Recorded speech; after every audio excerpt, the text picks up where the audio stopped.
Hi friends, எல்லோரும் எப்படி இருக்கீங்க?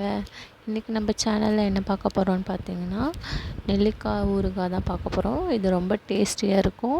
பார்க்கவே எப்படி இருக்குன்னு பாருங்கள், ரொம்ப சூப்பராக இருக்கும். இந்த மாதிரி செஞ்சு பாருங்கள். இந்த மாதிரி செஞ்சு 3 மந்த் வரைக்கும் ஸ்டோர் பண்ணி வச்சுக்கலாம். நம்ம பெரிய நெல்லிக்காய் இப்போ சீசன் கூட வாங்கி இந்த மாதிரி செஞ்சு வச்சுக்கோங்க.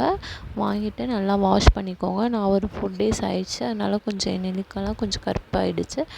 ஸோ ஃப்ரெஷ்ஷாக தான் நான் வாங்கினேன். எனக்கு கொஞ்சம் டைம் இல்லாதனால லேட் ஆகிடுச்சு. வாங்கி நல்லா வாஷ் பண்ணிவிட்டு தண்ணியில் போட்டு வேக வச்சுக்கோங்க. இந்த மாதிரி வேகிற அளவுக்கு நல்லா வேக வச்சுருங்க. இதை ஒரு பக்கம் எடுத்து வச்சுக்கோங்க. இப்போ ஒரு கடாயை எடுத்து அதை சூடு பண்ணிக்கோங்க. எண்ணெய் எதுவும் ஊற்ற வேண்டாம். ட்ரை பேனில் வெந்தயம் 1 ஸ்பூன் போட்டுக்கோங்க. அது கொஞ்சம் பொன்னிறமாக மாறுற வரைக்கும் வெயிட் பண்ணுங்கள்.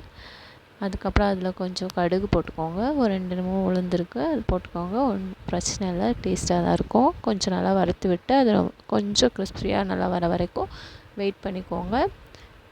உங்கள் பாத்திரம் நல்லா சூடாயிடுச்சுன்னா நீங்கள் ஸ்டவ் கூட ஆஃப் பண்ணிடலாம். அந்த ஹீட்லேயே இது நல்லா பொரிஞ்சு வந்துடும். ஸோ அதுக்கேற்ற மாதிரி அதை நீங்கள் வறுத்து வச்சுக்கோங்க. இந்த மாதிரி பிக்கல் நம்ம வீட்டிலே செஞ்சு வச்சுக்கிறது ரொம்ப நல்லது. ஆக்சுவலி நம்ம கடையில் அப்பப்போ போய் வாங்குறதுக்கு இந்த மாதிரி சீசன் வரும்போது அந்த மாதிரி வாங்கி நம்ம வீட்டிலே செஞ்சு வச்சுட்டா நம்மளுக்கு இன்னும் நல்லது. இப்போ நல்லா பொரிஞ்சிருச்சு. இதை எடுத்து ஒரு மிக்ஸி ஜாரில் மாற்றிட்டு இதை அரைச்சி வச்சுக்கலாம். நெக்ஸ்ட்டு அதே கடாயை அடுப்பில் வச்சுட்டு நல்லெண்ணெய் யூஸ் பண்ணிக்கோங்க. ரொம்ப நல்லாயிருக்கும் டேஸ்ட்டு. நல்லெண்ணெய் ஊற்றிட்டு அது கொஞ்சம் சூடாகிற வரைக்கும் வெயிட் பண்ணுங்கள். நம்ம நெல்லிக்காய் எல்லாத்தையும் கட் பண்ணி வச்சாச்சு. நம்மளுக்கு என்ன சைஸ் தேவையோ கட் பண்ணி வச்சாச்சு. நல்லா வெந்து எவ்வளோ சூப்பராக இருக்குது பாருங்கள். நம்ம கையிலே பிச்சு எடுக்கிற மாதிரி தான் இருக்குது.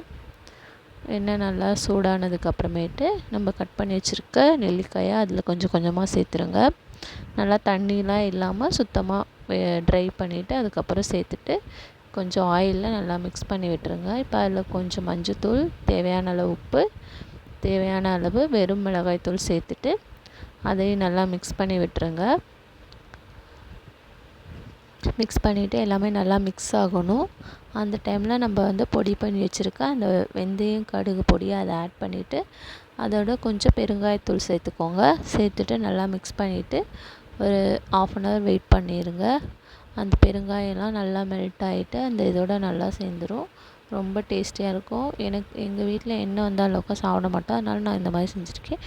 உங்களுக்கு எண்ணெய் அதிகமாக வேணால் இன்னும் கொஞ்சம் கூட சேர்த்துக்கலாம். நல்லெண்ணெய் தான். இது 3 month கூட வச்சுக்கலாம். ஓகே ஃப்ரெண்ட்ஸ், பாய்.